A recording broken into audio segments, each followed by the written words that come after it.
Oi, pessoal, boa tarde, seja muito bem-vindo, seja muito bem-vinda. O ICL Urgente está começando nessa terça-feira, dia 27 de janeiro de 2026. Nessa tarde a gente vai analisar as notícias saindo a quente do Brasil e do mundo. Ao meu lado nessa tarde, como toda terça-feira, toda semana, aliás, nessas férias de Rodrigo Viana, Laura Couto chega para trazer todos os detalhes sobre vários assuntos. Laura, boa tarde. Boa tarde, Gabi. Muito bom dividir a bancada do ICL Urgente com você. Boa tarde também para você que está nos assistindo pelos canais do Instituto Conhecimento e Liberta, Eduardo Moreira no YouTube, e também pelos nossos canais parceiros. Gente, aproveita, deixa o seu like, se inscreve no nosso canal e comenta de onde você está assistindo o ICL Urgente. Vamos lá, Gabi? Vamos lá, Laura. Vamos aproveitar, já se acomoda aí na sua cadeira, onde você está nesse momento, de repente até no transporte público, porque vamos abrir já este programa, este ICL Urgente, falando de notícia internacional, falando da gangue da paz do Donald Trump, a primeira resolução do chamado Conselho da Paz, criado pelo Donald Trump, é para ter um controle absoluto, pessoal, sobre Gaza, sem monitoramento externo e sem envolvimento, claro, de qualquer autoridade palestina. Quem é que está surpreso com isso? Manchete do nosso site, porque essa informação é exclusiva do nosso colunista e repórter Jamil Chad, que cobre e traz detalhes a respeito disso todos os dias aqui no ICL. Lembrando, ontem a gente trouxe a informação de uma conversa do presidente Lula com o Donald Trump, onde justamente ele exigia, como até uma maneira de o Brasil entrar nesse conselho, que no começo, aliás, não era uma vontade do presidente Lula, mas diplomaticamente essa foi a saída que ele encontrou, exigir a participação dos palestinos nas decisões. Vamos saber os detalhes desse documento com a Laura Couto, que traz essas informações. Laura. O documento da resolução deixa explícito que, a partir de agora, Gaza vai ser um território governado por indicados pelo governo Trump e isento de qualquer mecanismo de responsabilização, Gabi. Além disso, as forças militares que atuarem em Gaza também vão ter que ser aprovadas pessoalmente pelo Donald Trump. E sobre a sugestão do presidente Lula na conversa com o Trump, como você disse, Gabi, não tem nenhuma previsão sobre isso no documento da Casa Branca. Na verdade, pelo contrário, ninguém mais vai ter poderes sobre Gaza. Toda a autoridade legislativa e executiva vai ficar sob tutela do Conselho da Paz, Gabi. De onde menos se espera, é daí que não sai nada mesmo, né? Então, não dá para esperar nada diferente de um governo dos Estados Unidos, do governo Donald Trump, que vai até Davos, o Fórum Econômico Mundial, apresenta um PowerPoint de reconstrução, suposta reconstrução, lógico, de Gaza, com um empreendimento multimilionário, arranha-céus em cima dos corpos dos palestinos, então nada novo sob o sol.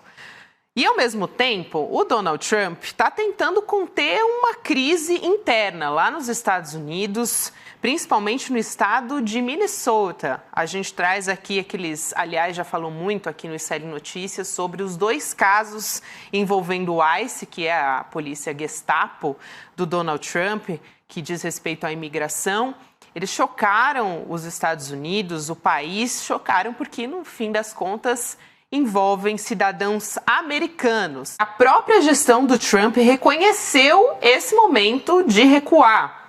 A informação é a seguinte: o Gregory Bovino, esse é o chefe da milícia do Donald Trump, vamos dizer assim, ele vai deixar o posto de comandante em missão especial em Minneapolis e vai ser realocado, isso segundo fontes da imprensa estadunidense, da imprensa internacional. Essa decisão foi tomada justamente depois da morte do enfermeiro Alex Pratt. A gente trouxe também aqui todos os detalhes a respeito dessa história, os vídeos mostrando a situação ali, até acusações contra o Alex Pratt que foram desmentidas por essas imagens, o segundo cidadão estadunidense que foi assassinado pelo ICE.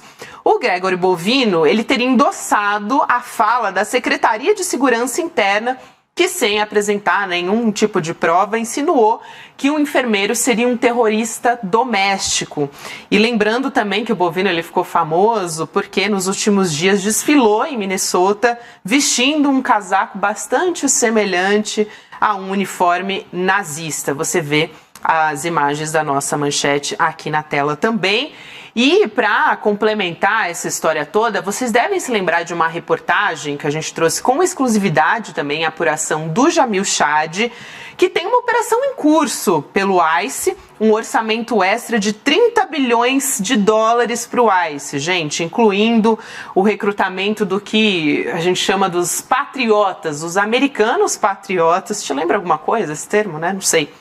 Mas tem a cara do tio Sam, tem a palavra invasores nessas manchetes de recrutamento, enfim, tem um discurso nacionalista, até neonazista muito forte, tudo isso para ampliar essa onda de prisões e também deportações desses imigrantes. Então, aqui continuando essa história, a gente traz essas atualizações. Agora há pouco eu estava falando sobre Gaza, quero também adicionar uma história envolvendo um brasileiro.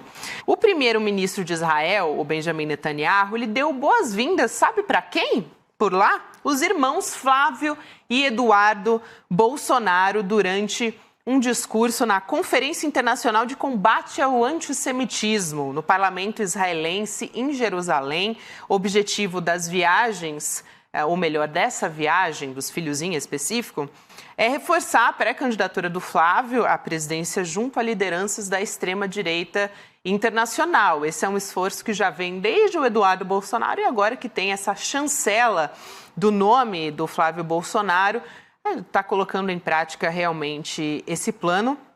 O Flávio e o Netanyahu, eles se encontram, a gente está vendo aqui as imagens, segurando a camisa do Palmeiras, o Flávio Bolsonaro, ao lado do Netanyahu. Eles se encontraram num jantar de gala depois dos eventos do segundo dia dessa conferência internacional, que é uma conferência de combate ao antissemitismo, que está acontecendo lá em Israel, e na companhia do irmão, o Eduardo Bolsonaro, que já tem feito esse esforço pela extrema-direita e contra o Brasil, no fim das contas, já há bastante tempo, nos Estados Unidos. Ele diz que se comprometeu a transferir a embaixada brasileira em Israel de Tel Aviv para Jerusalém. Isso era um esforço do Jair Bolsonaro. Então, ele está tentando dar continuidade a esse trabalho, se é que dá para chamar de trabalho. Mas nessa conferência sobre o antissemitismo, o Flávio deu uma demonstração do sangue Bolsonaro, vamos dizer assim, que está correndo nas veias. Porque nesse discurso ele chamou o presidente Lula de antissemita. O Flávio, que é candidato à presidência, ou melhor, pré-candidato, né?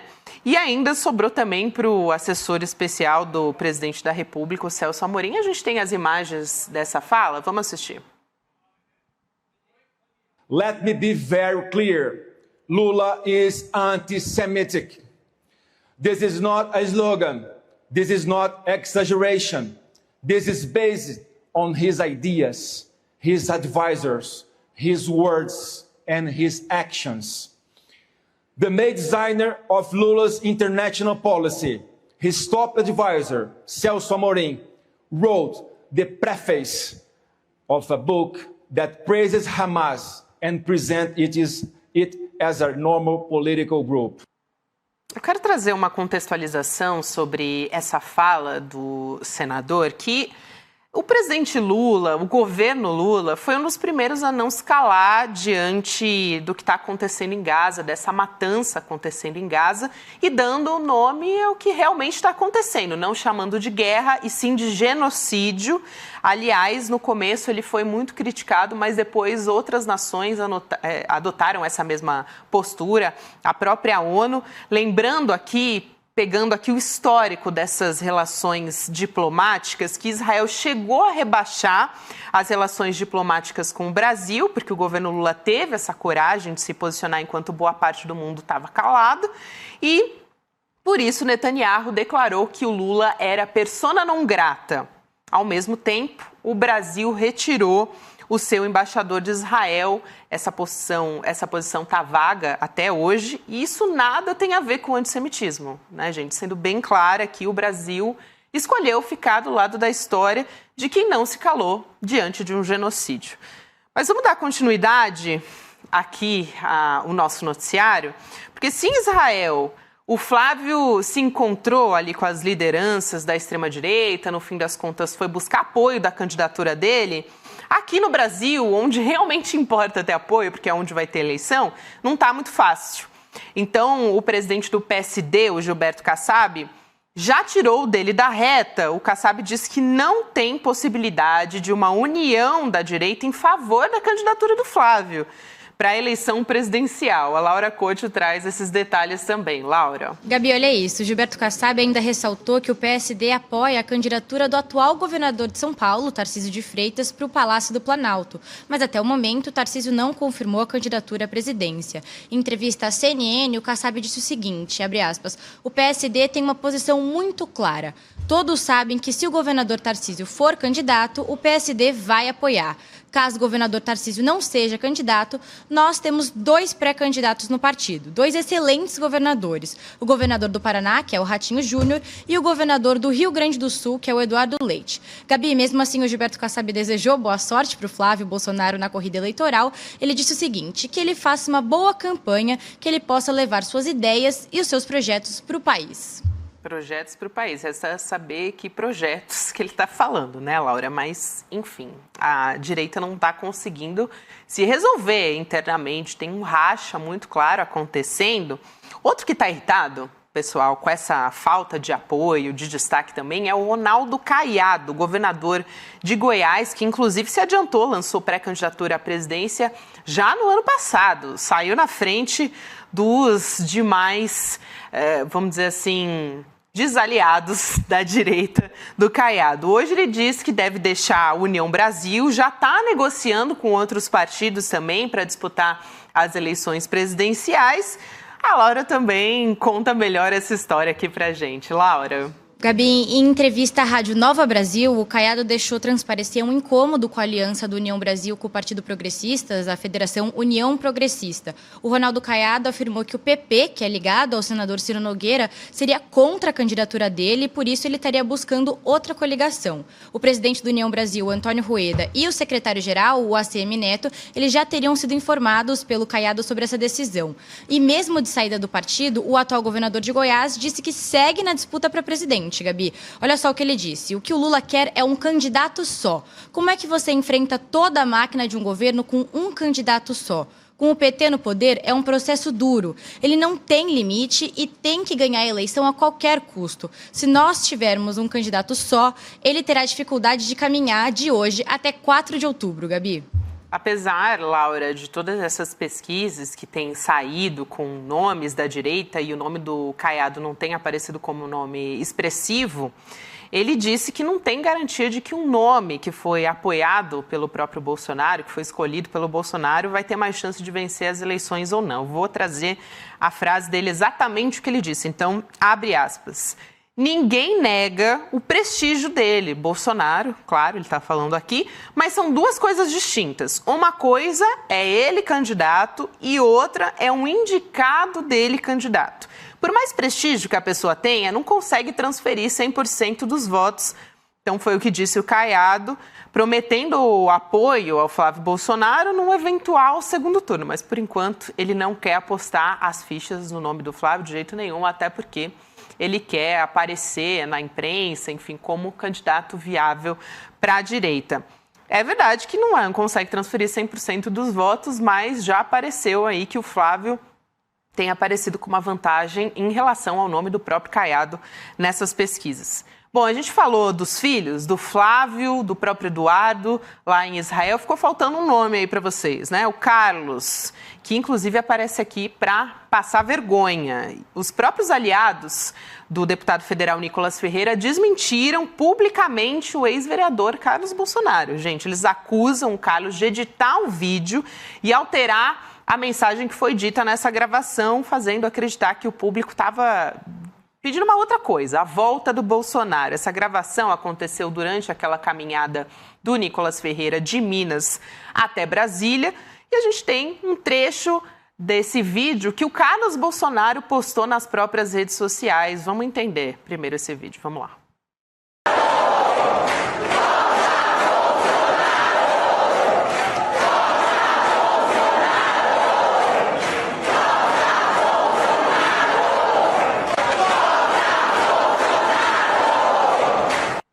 Eu disse, vamos entender esse vídeo, mas talvez não tenha ficado tão fácil de entender assim, né? Parece aquele CD da Xuxa que foi colocado ao contrário. Eles estão falando, volta Bolsonaro, é isso que está sendo no vídeo. Só que os aliados do Nicolas postaram um vídeo verdadeiro. E a mensagem é outra. Vamos assistir o vídeo verdadeiro.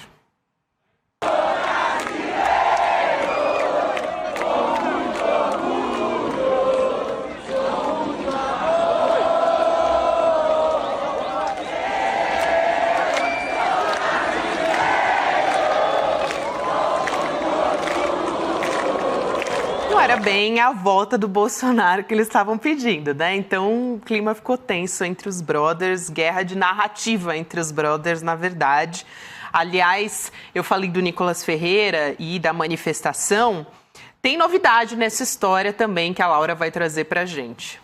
Gabi, 4 pessoas seguem internadas em hospitais do Distrito Federal depois de terem sido atingidas por um raio durante o ato promovido pelo deputado federal Nicolas Ferreira. O evento, no último domingo, marcou o fim da caminhada que o parlamentar fez de Minas Gerais até Brasília. E uma dessas 4 pessoas é uma mulher que está internada na UTI, no setor de tratamento de queimados, Gabi. Já um adolescente que sofreu graves queimaduras e teve as costas rasgadas pelo raio, teve alta hoje à tarde. Ao todo, 89 pessoas ficaram feridas com a queda do raio e 47 foram levadas para tratamento médico e atendimento médico, apresentando sintomas como queimaduras, taquicardia e hipotermia. E em entrevista, o Nicolas Ferreira disse que a queda do raio não foi fruto de uma irresponsabilidade dele, mesmo tendo interrompido o evento com a forte tempestade que caía ali em Brasília, Gabi. Pois é, a gente trazendo uma situação que poderia ter sido muito mais grave do que essa, que tem pessoas até agora internadas lá no hospital e ainda em situação considerada bastante grave. Já parlamentares até entraram com representação contra o Nicolas Ferreira por conta dessa irresponsabilidade. Bom, vou voltar a falar do Carlos aqui, pessoal. Ele tem incomodado a direita de Santa Catarina. Já falamos disso, né, com a candidatura dele ao Senado. Fato é que ele chegou assim, do nada, e ocupou uma das vagas da disputa, obrigou o Centrão de Santa Catarina a se decidir entre a Carol Detone, do PL, e o Espiridião Amin, do PP, para essa cadeira restante. Então, esse tiro pode ter saído pela culatra, segundo aqui a reportagem, a manchete que a gente tem do UOL. O Centrão está vendo traição e se une contra o PL em Santa Catarina depois do racha por Carlos Bolsonaro. Então, o Centrão se unindo contra o PL em Santa Catarina, o MDB reuniu o diretório estadual, anunciou a saída da gestão do governador Jorginho Melo, que é do PL, o bolsonarista governador, que vai tentar a reeleição, e o partido está à frente de quase metade das cidades catarinenses. Também sobre os detalhes dessa história, sobre os meandros políticos, a Laura traz mais detalhes. Gabi, o buraco desse racha é mais embaixo. Olha só, o governador Jorginho Melo, ele tinha um acordo com o MDB, que ele nomearia o vice da chapa da reeleição, e um acordo com progressistas para uma das cadeiras ao Senado. Mas com a chegada do Carlos Bolsonaro, o jogo todo mudou. E na semana passada, inclusive, o governador Jorginho Melo anunciou que o Adriano Silva, do Partido Novo, ficaria com o lugar de vice, ou seja, escanteando o MDB. E o Progressistas também perdeu a prioridade da vaga ao Senado com o Carlos. Nos bastidores, o MDB está se articulando para apoiar agora a candidatura do João Rodrigues, que é o atual prefeito de Chapecó, e também ele é candidato ao governo de Santa Catarina. O João Rodrigues é do PSD e considerado a principal ameaça à reeleição do Jorginho Melo, Gabi. Laura, resumindo essa história, o plano do MDB é o seguinte, é de fechar com o PSD do Kassab, e assim eles têm mais força para indicar uma dessas vagas para o Senado, e nesse caso colocando o Espiridião Amin, do Progressistas, que foi excluído do palanque do atual governador Jorginho Melo. Olhando para o lado progressista dessa história, pessoal, o presidente Lula, lógico que está de olho nessas eleições de outubro, não na sua própria reeleição, que eu estou falando, mas nas eleições regionais. O presidente Lula escolheu o Olavo Noleto, atual secretário executivo do Conselhão, o Conselho de Desenvolvimento Econômico e Social, como futuro ministro que vai assumir o posto da Gleisi Hoffmann das Relações Institucionais. A Gleisi vai deixar o governo para concorrer, disputar uma vaga no Senado, no Paraná, um cenário também que não é exatamente fácil, então tem que ter uma candidatura ali, uma união forte para concorrer. E antes de chefiar o Conselhão, o Noleto ele foi secretário quando o Alexandre Padilha era ministro. Virar a página aqui, pessoal, para trazer atualizações no caso Master. Muita coisa nova nessa história. O Alexandre de Moraes, agora na mansão do Vorcaro, o dono do Banco Master, o ministro do STF, esteve nessa mansão do Vorcaro, que fica em Brasília, pelo menos 2 vezes, e foi na casa dele que o Moraes conheceu o então presidente do BRB, o Paulo Henrique Costa. Laura, com essa história. Gabi, o caso Master pode estar espirrando em muita gente importante. Segundo o portal Metrópolis, 4 pessoas teriam presenciado o encontro entre o Moraes, o Paulo Henrique Costa e o Vorcaro na mansão do empresário em Brasília. E ao chegar no local, o então chefe do BRB teria sido apresentado ao Moraes, que estava em um ambiente reservado na mansão. Naquele momento, o Master buscava no BRB uma salvação para evitar fechar as portas. E durante o encontro, teoricamente, o Moraes e o Paulo Henrique trocaram impressões sobre esse assunto do BRB e do Master. Mas aquele fim de semana não foi a única vez que o Moraes teria estado na casa do Vorcaro. O ministro acompanhou o resultado das eleições norte-americanas, que elegeu Donald Trump para o 2º mandato na mansão do banqueiro, segundo o portal Metrópolis. Na ocasião, o Moraes estava na mesma área reservada do imóvel, fumando charutos e degustando vinhos caros e raros, Gabi. Laura, o Alexandre de Moraes pessoalmente não comentou esse assunto, mas a Secretaria de Comunicação do STF lançou uma nota, olha isso, vou abrir aspas aqui. A matéria do portal Metrópolis sobre uma suposta reunião do ministro Alexandre de Moraes, acompanhado por um assessor, com o então presidente do BRB, o Paulo Henrique Costa, em um fim de semana do primeiro semestre de 2025, na casa do banqueiro Daniel Vorcaro, é falsa e mentirosa. Essa reunião não ocorreu e, lamentavelmente, segue um padrão criminoso de ataques desqualificados contra os integrantes do Supremo Tribunal Federal. Até agora, o nome do Alexandre de Moraes não tinha aparecido diretamente na história, só naquela reunião com o Galípolo, o presidente do Banco Central, citando o Master, uma coisa que foi já esclarecida pelo próprio Alexandre de Moraes. O que existia até agora era aquela história envolvendo o escritório da Viviane, a esposa do Alexandre de Moraes, sendo contratada pelo banco por salários multimilionários. Aliás, já a gente vai falar sobre um outro escritório envolvido com esse caso. Calma aí, vamos continuar no caso do escândalo, mas trazendo uma outra vertente dessa história. A Polícia Federal desmarcou os depoimentos de Augusto Ferreira Lima, o ex-sócio do Daniel Vorcaro, e outros 2 investigados também no inquérito sobre as suspeitas de fraude na tentativa de venda do Master para o BRB. Aqui a manchete na tela, essas defesas alegaram para a Polícia Federal que não tiveram acesso ao teor da investigação. Um outro diretor, o Luiz Antônio Bull, depois virtualmente já, por 40 minutos, ele já tinha se colocado à disposição para depor desde a época que ele foi preso, isso aconteceu em novembro, na primeira fase da Compliance Zero, e atualmente ele está sendo monitorado por tornozeleira eletrônica.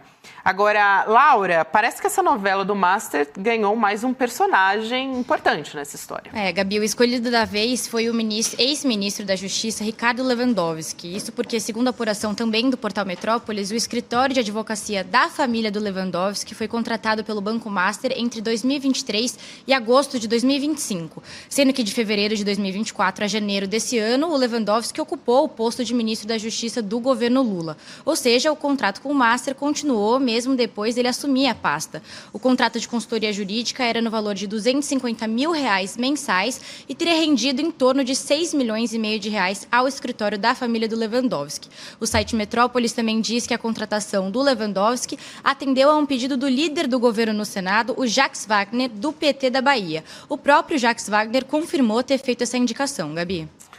Laura, tem um problema nisso tudo, que é o seguinte: em nota encaminhada à Folha de São Paulo, a assessoria do Lewandowski disse que, ao ser convidado pelo presidente Lula para assumir o ministério em janeiro de 2024, o Lewandowski retirou-se do escritório, deixando de atuar em todos os casos.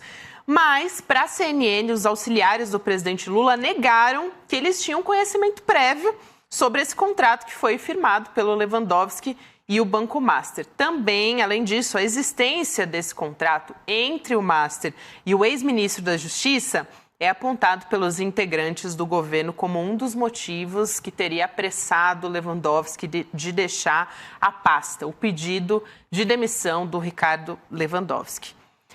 Outro pronunciamento envolve o presidente do Supremo Tribunal Federal, o Edson Fachin. Ele disse em entrevista ao jornal O Globo que não vai ficar de braços cruzados se ele tiver que avaliar questionamentos sobre o caso do Master. Vamos entender essa história? Essa investigação está sob a relatoria do ministro Dias Toffoli, que é alvo de pedido de suspeição feito por parlamentares também. Vamos ver aqui na tela o que disse o presidente do STF ao jornal O Globo. Como presidente do tribunal, não posso antecipar juízo sobre circunstâncias que eventualmente serão apreciadas pelo colegiado. Parte do que foi mencionado envolve atos não jurisdicionais, mas uma coisa é certa, quando for necessário atuar, eu não vou cruzar os braços, doa a quem doer. Foi o posicionamento aqui do ministro Edson Fachin, presidente do Supremo Tribunal Federal, sobre essa história. E rapidamente, aqui, a gente já está quase chegando ali no final do ICL Urgente, eu queria trazer um posicionamento aqui, um trechinho, um gostinho, na verdade, daquela pesquisa sobre o que pensam os brasileiros, que foi encomendada pelo ICL, ouviu mais de 10 mil pessoas no Brasil inteiro, tem resultados, recortes sobre segurança pública, sobre educação, empreendedorismo, corrupção, enfim. E entre todos os itens apresentados, foi perguntado quais são os 3 que parecem mais graves. E o interessante, você vai ver aqui na tela, né, problemas que a população vê como mais grave. E entre todas elas, quais são as 3 questões que lhe parecem mais graves? A resposta é múltipla. Corrupção na política aparece em primeiro lugar, 86%.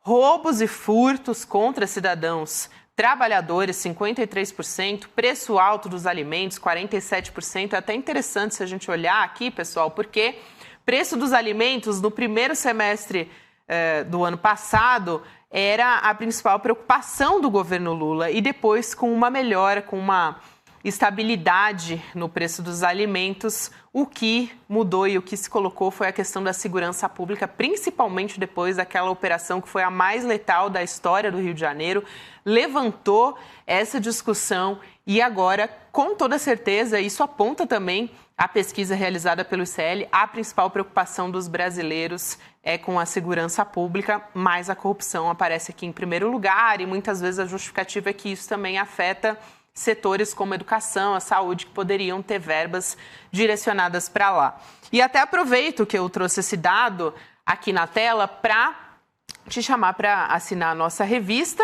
e também para você deixar o seu e-mail em iclurgente.com.br para participar do Mapa da Mina, né, pessoal? Ainda é uma preocupação grande dos brasileiros a questão da economia. O Eduardo Moreira, a Débora Maganha estão estudando muito, assim, indicadores do mundo inteiro, lógico, observando todos os cenários atuais do noticiário para entender o que trazer para vocês, né, uma previsão da economia para 2026. Então, tudo isso vai estar no Mapa da Mina. Não deixe de fazer sua inscrição, porque já é amanhã, dia 29, aliás, amanhã não, né? Depois de amanhã, quinta-feira, dia 29 de janeiro, 8 horas da noite, é a sua chance de participar. E lógico que eu vou me despedir, não esquecerei de Laura Cote, que me acompanhou. Acho bom, Você Gabi. achou, né, Laura? Mas não aconteceu. Boa tarde pra você, minha querida. Valeu, Gabi. Até amanhã. Um beijo. Laura Cote aqui diariamente no ICL Urgente, detalhando todas as notícias para você. Agora, a gente fica na companhia do N2 com a Roberta Garcia, Chico Sá e todo o nosso grande elenco. Amanhã estaremos de volta, pessoal. Boa tarde para todo mundo. Eu sempre digo que para investir e para fazer previsão de mercado, você tem que tirar o torcedor do lado e tem que olhar os fatos. E aí, meu irmão, se tu quer acertar, não importa se você é de direita ou de esquerda, se gosta do político A ou do político B, se gosta do empresário A ou do empresário B. Você tem que olhar os números, você tem que olhar os fatos, entender as expectativas. E aí, ser objetivo, ser analítico. Quase ninguém faz isso. Porque por trás de quase toda previsão existe um interesse de beneficiar algum político, alguma ideia. Aqui no ICL, a gente faz o relatório mais analítico, mais imparcial no sentido de olhar os fatos. E é por isso que todo ano a gente acerta mais que todo mundo. Em 2025, a gente acertou tudo que a gente previu, com uma precisão inacreditável. Dissemos que o dólar ia bater 5,30 e bateu. Eu não acho que ele vai a 5,30, mas ele tem espaço para ir até lá. Dissemos que a bolsa ia bater um novo recorde no segundo semestre e bateu. Isso pode ser um gatilho para a bolsa subir de uma maneira mais robusta e atingir máximas históricas, tá? Dissemos que os fundos multimercados teriam o primeiro ano bom depois de vários anos ruins, e isso aconteceu. 2025 deve ser, depois de alguns anos sofríveis, um bom ano para os fundos multimercados. Tudo! Enquanto isso, a Faria Lima, mais uma vez, errou tudo novamente. Se você quiser assistir o Mapa da Mina 2026, que vai acontecer no dia 29 de janeiro, uma quinta-feira, às 8 horas da noite, se inscreve e chama todo mundo da sua empresa, seus amigos, sua família, porque ninguém pode perder esse encontro.